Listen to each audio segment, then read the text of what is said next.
If you're involved in music in any capacity, professional, amateur, weekend warrior, I want you to listen very carefully to this short passage in the Keith Jarrett interview by Rick Beato. Once I was working on some piece and I said, I don't think I can play this. It's too hard. She said, can you play the first note? I say, yes. Can you play the second note? Yes. Then you can play this piece. That's pretty smart there. Oh, I had good parents. Now let me ask you, how much talent do you think is involved in the process that Keith Jarrett just described here? In this video, I will hopefully crush the programming that convinces us that to be good in music or in anything artistic, we need talent, or the idea of talent that most people have. And this will hopefully free you from one of the most, if not the most, disempowering belief around music and arts in general. I'm Dario Napoli, 20-year touring and recording artist, founder of Under the Tuscan Sun Gypsy Jazz and Jazz Camp, author of Gypsy Jazz, Guitar Mastery, and a few other things that you can research if you wish to. A quick shout out to Rick Beato, who puts out some of the best content around music, both educational as well as these great interviews like this one with Keith Jarrett that I highly recommend you watch. So before going any further, let's look at the definition of talent. According to Cambridge, talent is a natural skill or ability to be good at something, especially without being taught. Now I'll give you my definition of talent. Talent for me is a high level of desire, love, passion for a craft, combined with an effective, result-producing set of habits and mindset around that craft. Now I'm not questioning that we're all given a different set of abilities when it comes to a certain craft. And this can have to do with our physical conformation, with our character and personality, with our family, with our genetics. All of this, of course, comes into play. But the problem with focusing on talent, according to the Cambridge definition of it, is that we have no control. It totally puts responsibility out of our hands, and it promotes this idea that God just blesses some of us with all the skills and the abilities while withdrawing it from others. And assuming that's true, why focus on something that we have no control over, apparently? That's a distraction, and it is highly disempowering.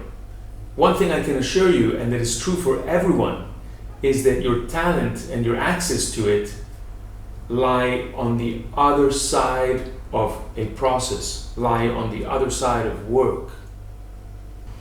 Do you think that a Maradona, a Michael Jordan, a Michelangelo all knew before they started their craft that they had talent? Or do you think they had to discover it after going through a process? Do you think Django Reinhardt or George Benson or Segovia or Matteo Mancuso were good at guitar the moment they picked it up? Not at all. They also had to go and have to go through a process. And only after that process, only after the work, do they find out that they have talent. So if we all have to go through a process to discover whether we have talent or not, why focus on it? Why not focus actually on the process and on the path? If you focus on the process, then you will find out if you have talent or how much talent you might have. But either way, whether you're Django Reinhardt or not, you have to do the process, and you have to focus on that process and on the work to even find out if you have talent, or what people refer to as talent. But what do all these geniuses and the people with talent have in common? They all have a burning desire, a love for what they do. They obsess about constantly improving, and they find creative ways to challenge themselves while building the confidence needed to achieve the desired outcomes. So that's why, in all modesty, I prefer my definition of talent, and I highly encourage you to embrace that definition of talent, which puts the responsibility back in your hands and sets you free from the disempowering belief that it's up to something external whether you can achieve or whether you can be successful at the craft you love. So make sure you have a genuine, true, burning desire for a certain craft, and make sure you develop the proper habits and mindset to support that love. Speaking of process, in the description below, you can find links to my 3 Django transcriptions per week, which will, I guarantee you, will improve your phrasing and your technique in the Gypsy Jazz realm. I also have the link in the description for my new book, Gypsy Jazz Guitar Mastery. And don't forget, Tuesdays at 7 p.m. Italian time, I host a weekly Zoom where with my students we talk about all things music and we get to know each other better.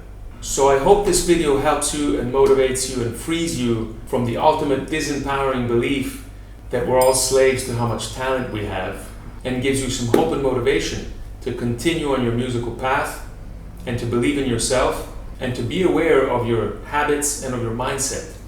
And I'll see you in the next video.